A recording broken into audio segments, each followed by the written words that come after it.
But let's begin tonight in New York City, where the star prosecution witness took the stand today in Shawn Diddy Combs' sex trafficking and racketeering trial. And before we go any further, a warning for you. It's late.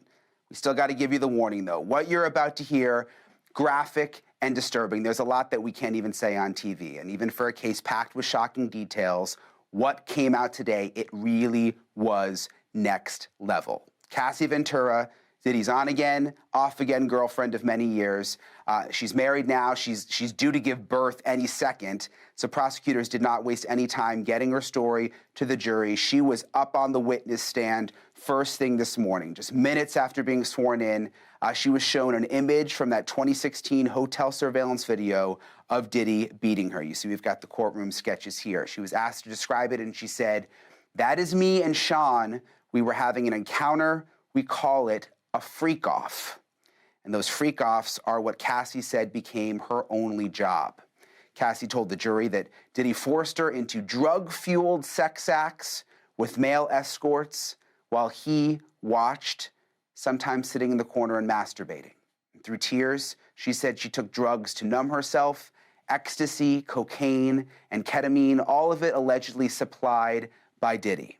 She said the freak-offs included as many as 4 male escorts at once and typically lasted 36 to 72 hours. The longest, she said, the longest freak-off that she says she was forced to perform in lasted 4 days.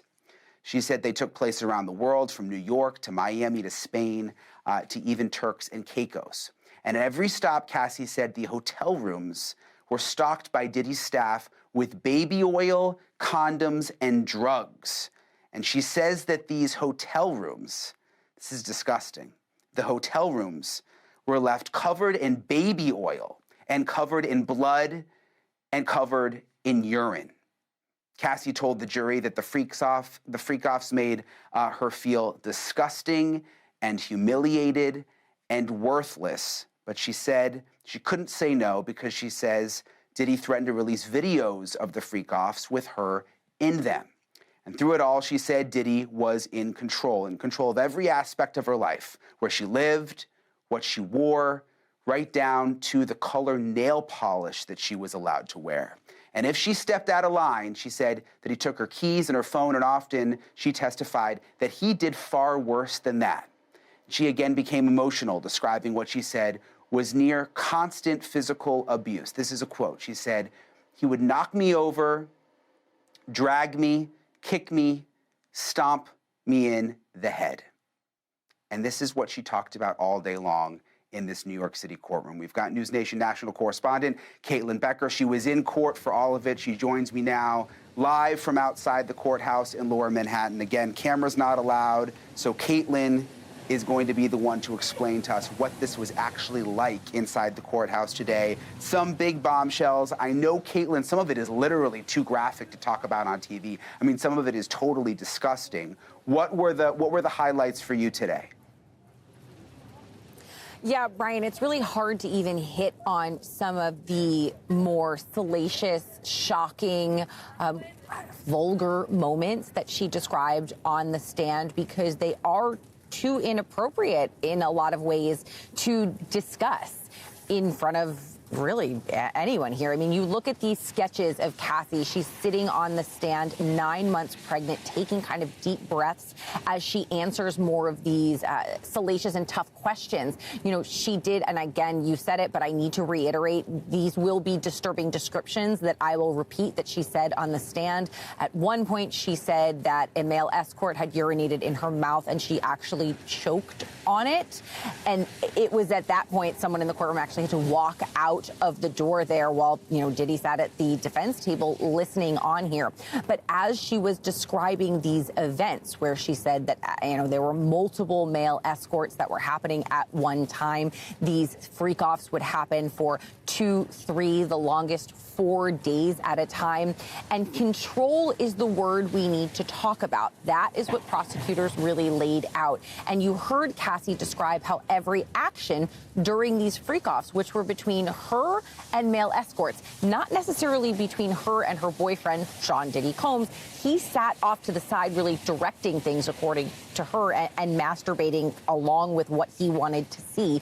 But he was in control, she said, of exactly how they did everything, from the platform shoes that she needed to wear, the clothes that she needed to wear occasionally, masks, wigs, whether or not the male escort could ejaculate, where he could ejaculate. Everything, she said, was controlled by him.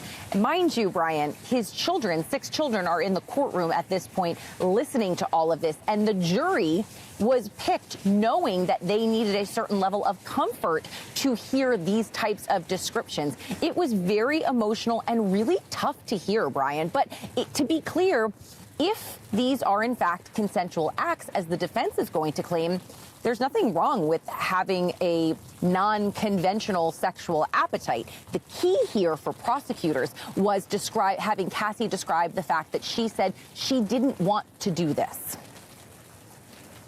Yeah, I was just going to ask you about that, because the defense's argument here is that this was consensual, that maybe this is morally wrong, and maybe there was domestic violence, but that Cassie was a willing participant in all of this. What was her demeanor like on the stand? There was a lot of anticipation yesterday. We saw that photo of her outside, 9 months pregnant.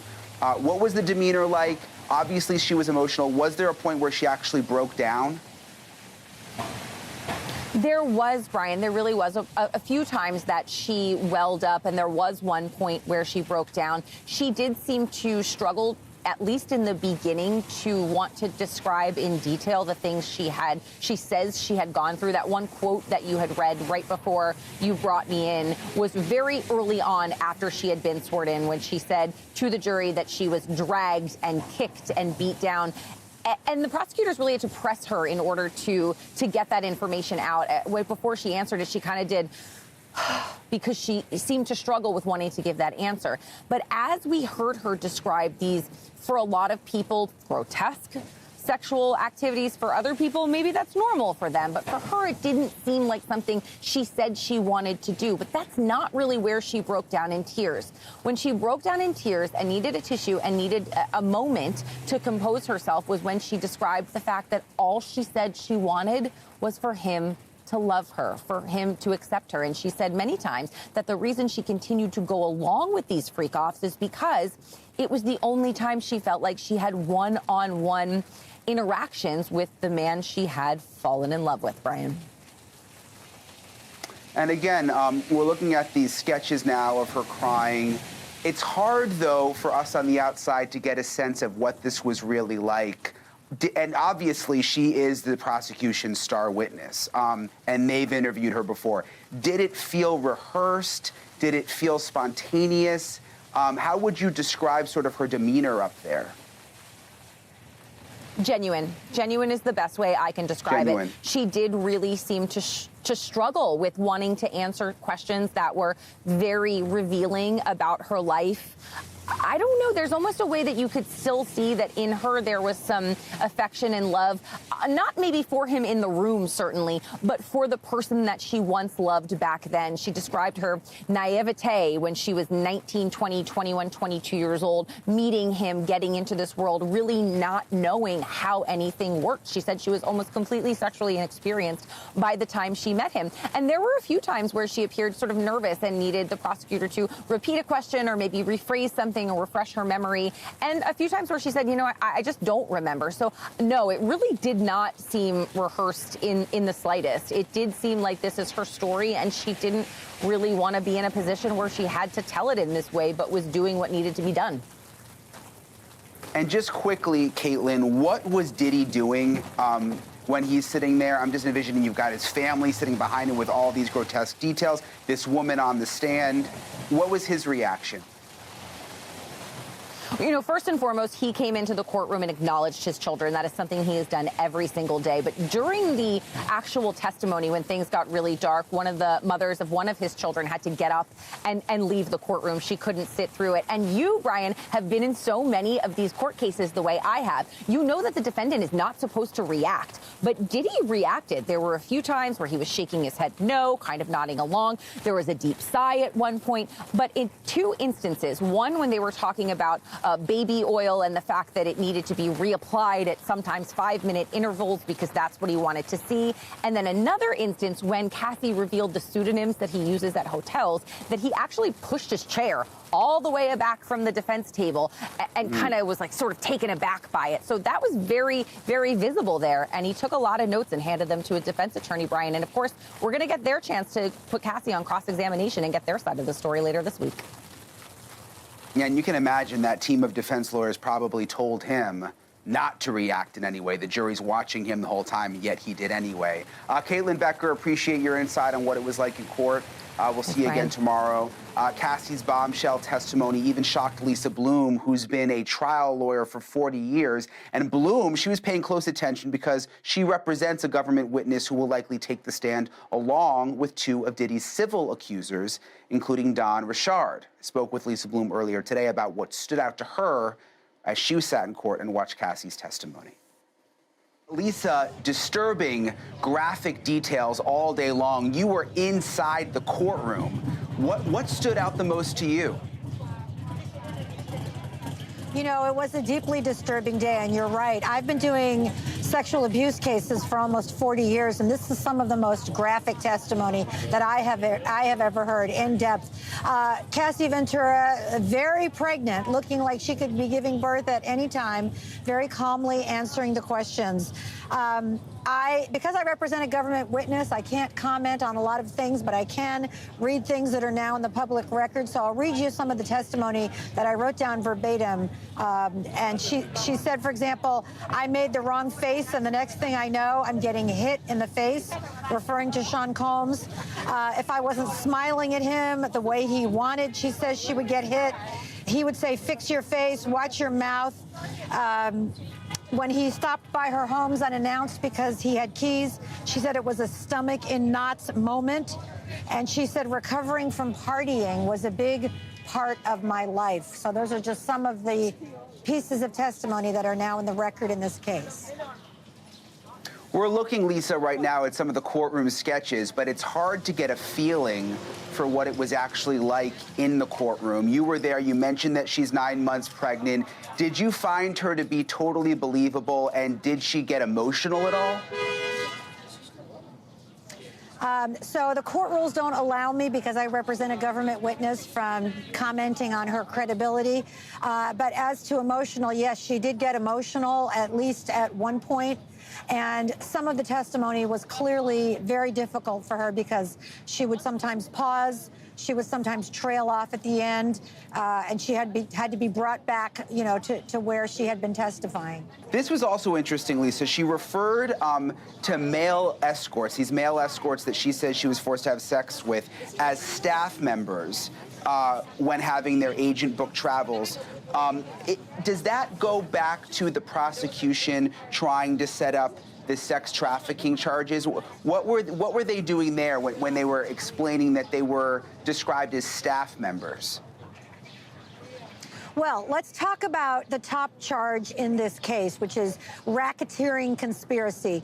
That is the most significant charge in this case. If convicted, he is spending the rest of his life in prison. And what the prosecution laid out in their opening statement is that this wasn't just Shawn Combs, that this was a conspiracy, a group of people. And the prosecution said it was his staff members, it was his assistants, it was his executives who were all part and parcel of this conspiracy. Of course, the defense denies that. He is presumed innocent. He has not been found guilty. So I just want to point that out. But that is an important part of the case. So what we saw today was her being asked, yes, about staff members, about other people who were part of the situation, setting up the freak-offs, cleaning up after the freak-offs, and so on. Yeah, and again, she described those freak-offs as sometimes lasting up to 4 days and just being brutal.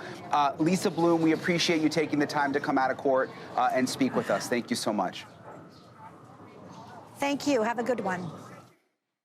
Okay, and before we move on, we did reach out to Shawn Combs' attorneys today, requested a statement from them, but we have not heard back. So in May of 2018, a man named Jonathan Odie opened fire at Donald Trump's Miami golf course and was shot and arrested by police. Now, Odie said that he was in the middle of a bipolar episode, This is where it gets interesting. Later, while being questioned by Florida authorities, Odie brought up something totally unexpected. He claimed that he'd been a sex slave for Shawn Diddy Combs and Cassie Ventura. This video is courtesy of Real World Media. Take a look. I had sex with Cassie and Shawn. Basically, he would masturbate and tell me what to do with Cassie. I had like 15 encounters, and I heard lots of business. Because what they would do is Shawn talks a lot on the phone and on the TV with speakers and stuff, and I was like a sex slave.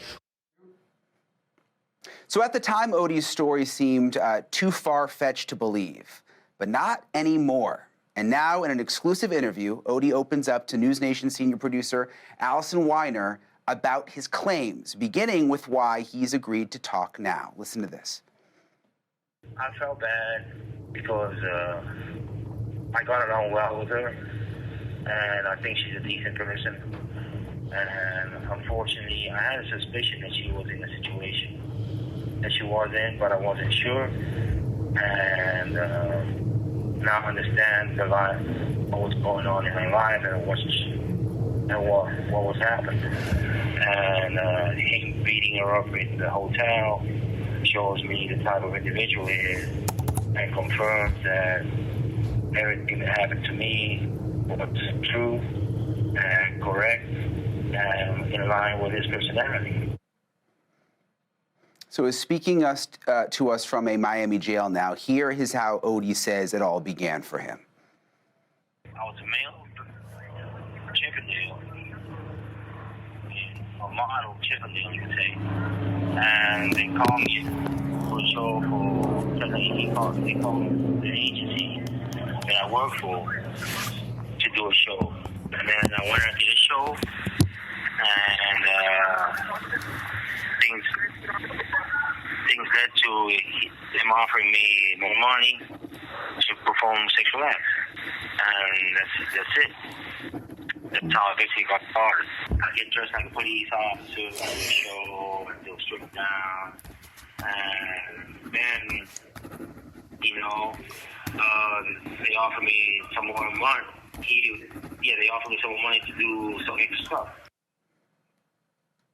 So Odie did get specific about the extra stuff that he says Diddy wanted from him, and these specifics were consistent with what he told law enforcement during the 2014 interrogation. Here is how he describes the atmosphere and how frequently it happened.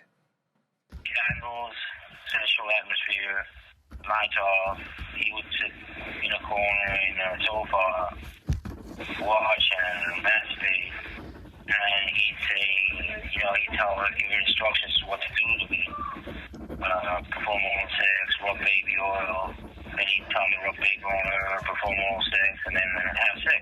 How many times did you have sex with Cassie? Probably like 15 sessions. And what did you get paid? How much? It would be like 800 each time. Each act. But sometimes they'll call me twice. I'll leave, and then 3 hours later, they will call me, come back. And so Odie claimed that the sessions were drug-fueled, and that his concern for both Cassie and himself led him to get one of their sessions on video. Listen to what he says about that. Why did you decide to record or video? Because after she passed out, I decided to record that. So in the event anything worse happened, like if she died, or anybody died, it will be on camera, it will be on video, what happened. So I wouldn't be responsible for any of that. So you were beginning to worry about her doing drugs. I mean, like about her dying or him dying or somebody dying from the drugs, and that you would be held responsible. So you brought a video. You brought your phone? No, I had a USB video memory stick done like a spy shot, and I put it in a wallet on the table in the living room hotel as I was there. I just filmed it. And it had everything described. And it had her threatening me. But he was telling her what to say. We had an argument. When I left, I knew they were paranoid. So I wanted to guarantee my safety. So I texted him. I said, "Hey, if anything happens to me, I got evidence I've been with you." At the settlement table, there was a lot of irregularities. Okay, It was my first settlement. So they brought me in, and Diddy had a T-shirt with 2 men in ski masks pointing, making gun signs. Okay, and it was black and white, and it had a red frame. Okay, but that's the way he operates. He communicates, threatening you, like saying, "I'm gonna have you killed." So Odie says to prevent the recording from going public, that's what he was just talking about, Diddy had him sign an NDA, a non-disclosure agreement, in exchange for $5 million in hush money. This was in 2014. The Daily Mail ran a screenshot of what appears to be a signature page signed by Shawn Combs and Odie. We have not been able to obtain the document or verify its contents or authenticity, nor have we been able to verify the existence of the video that you heard him talking about. Now, according to Daily Mail's report, the timing coincided with a spending spree by Odie of Florida real estate, and it also coincided with Odie's divorce. His ex-wife tells the Daily Mail that she found out about his windfall only after their split.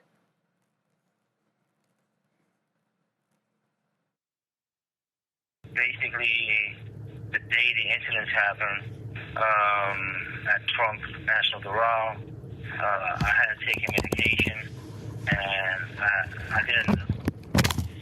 I'd been diagnosed bipolar, but I wasn't sure I was bipolar.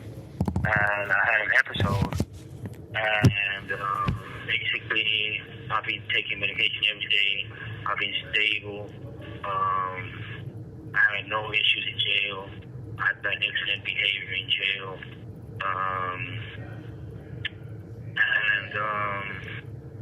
Yeah, I feel I'm ready to come out to society and be a productive member of society. All right, so Odie remains locked up in a Florida jail, still awaiting trial on charges of attempted murder, armed burglary, aggravated assault, and armed grand theft. Regarding the sex slave claims, we've reached out to Shawn Diddy Combs' team for comment and have yet to hear back. And thank you to Allison Weiner for that interview. We'll continue to investigate all of that. When it comes to Justin Bieber, I'll admit I only dabble in his universe, but I'm starting to hear more and more about him lately, and what I'm hearing ain't good. His fans and others are getting increasingly worried about his behavior and his choices. The chances are you saw this clip go viral on your feeds. That's all you care about? Money? That's all you care about, guys. It's money. You don't care about people. Only money. Only money. That was last week in Palm Springs. There's really no word on what it was that set him off other than cameras. And while it's certainly not the first batshit crazy celebrity video, Bieber can't chalk it up to youth and fame and money anymore because the Biebs is now 31 years old, and he's been at this game more than half of his life. He's also a husband and a father. What no one seems to know for sure is whether he's playing up the crazy for clicks or if he's actually spiraling. Case in point, Bieber holding a bong and smoking something rolled up in paper at a recording session in Iceland. There are rumors about his marriage, that it's kaput, and that he's tangled up in a controversial church that seems to be more like a cult. And that money that I mentioned, that he also mentioned in that clip, if you believe the internet, it is gone, or it was gone until he sold his most valuable asset. TMZ just dropped a new investigative special called What Happened to Justin Bieber? that looks into all of this. It's not cheap to be the biggest pop star in the world.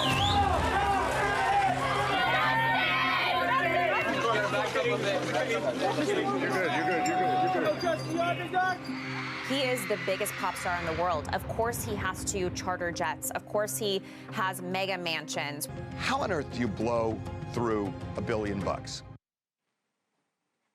It's a really good question. And earlier today, I talked with TMZ's boss, who you just saw, Harvey Levin. So Harvey, what is happening with Justin Bieber? A lot. So look, he has really made no secret of the fact he is having mental health struggles. He's talked about it. But it has at times been really severe. You know, his marriage has had real issues over the last few years. And we kind of get into that. I think they're in a really good place now, or a good place. But it has been rocky to a point where we're told, Haley at one point told her mom, I just can't do this anymore. But it seems to all gravitate, Ashleigh, around money. That as crazy as this sounds, Justin Bieber made up to $1 billion in his career. In Billion with a B. With a B. Wow. In 2022, he was broke. So broke, we're told he borrowed one of his friend's credit cards to play golf. He was broke. And you know, what happened was he had this tour in 2022, the Justice Tour. And during that tour, he just didn't want to do it anymore. He got sick early on, and he just pulled the plug. And he had gotten a huge advance from AEG, which was promoting it, of $40 million. When he pulled the plug, AEG said, we want $24 million back from you because you didn't complete the tour. He didn't have the money. So Scooter Braun, who was his manager, longtime manager, said, look, my company will assume that debt, but Justin, you got to pay me back over 10 years.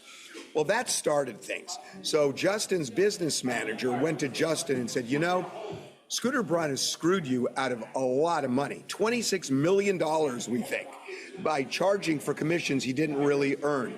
And Justin was furious and ultimately fired Scooter. But Scooter's company did an audit with an independent company, Price Waterhouse, which does the Oscars. Yeah, well known. It was a 6-month audit, and it came back last month. We've seen this audit. It shows Justin, Scooter does not owe Justin any money. Justin owes Scooter over $8 million. You know, the fans, obviously, there's the super fans, there's the casual fans, but you can't escape, you know, seeing something about Justin Bieber. I think on my feed the other day, I saw something about Justin freaking out on some fans who were rolling video. It looked like a resort of some kind. No, it was paparazzi. It was paparazzi. Was it paparazzi? Yeah. But it just did not look like a person who was stable or grounded, and certainly didn't look like a person who's been in front of the cameras for the better part of 20 years. What was that about? Well, you know, look, he has been going through it. And, you know, I don't know what happened on that day. We're told that Justin goes up and down, you know, in a snap. So, yeah, he went off on them. And look, in fairness to Justin, you know, at a point, there are camera people who have chased him down on the freeway, and it has been his life. And, you know, he's sick of it. And it may have just been he was at Coachella, and that's when it happened, and he snapped.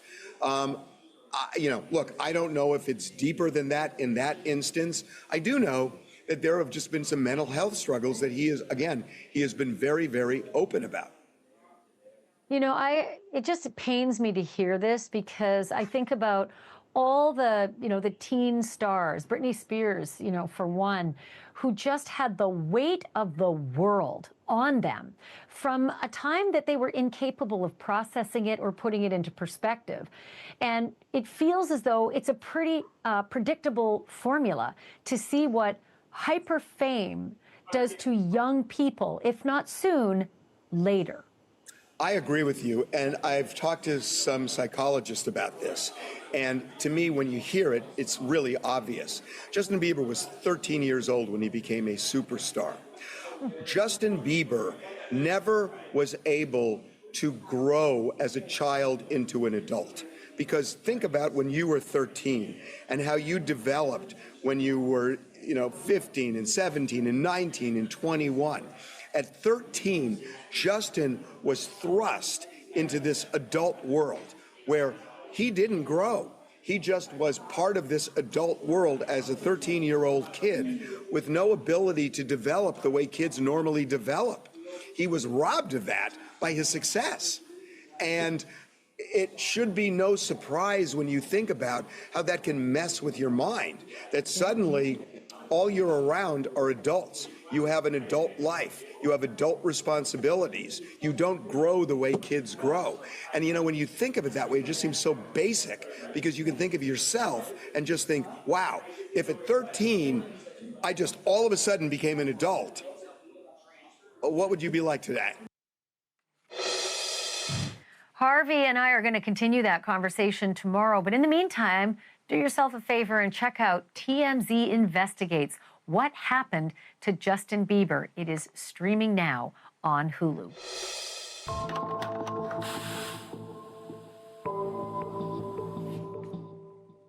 For 3 decades, the family of Carmen Vargas believed that she was the victim of a serial killer named Joel Rifkin, and for good reason. In May of 1994, 31 years ago this month, Joel the Ripper, as some people called him, was convicted of murdering 9 women, though he claimed to have killed as many as 17. His victims were found in and around New York City, including Long Island, not far from where Carmen's remains were found in the town of Freeport. But when Rifkin was asked directly whether Carmen Vargas was one of his 17 victims, he was emphatic. No. And her family just couldn't understand why he wouldn't cop to it, because the pieces all seemed to fit so nicely. But then, in the summer of 2023, news broke that shook Carmen's family to the core. It was the arrest of Rex Heuermann and headlines that alleged he was the Long Island serial killer, a man who's now charged with killing 7 women between 1993 and 2010. Carmen's body was discovered just 8 miles from Rex Heuermann's house. And Carmen, like Heuermann's other alleged victims, was a sex worker with a petite build. Was it possible that Carmen's family was focused on the wrong serial killer? And if Rex Heuermann is guilty of any of these killings, did the killing spree start much earlier than investigators have thought? Here's more on that from our NewsNation affiliate, WPIX. It's bothering me. Like, I don't eat. Felicita Figueroa was the last person to see her Aunt Carmen alive when the 29-year-old woman got into some kind of truck at the corner of 106th Street and Lexington Avenue in the summer of 1989. She got in a dark car. Like, I was only 12 years old, so I couldn't really see, but I could tell it was a white man, and I seen, like, glasses.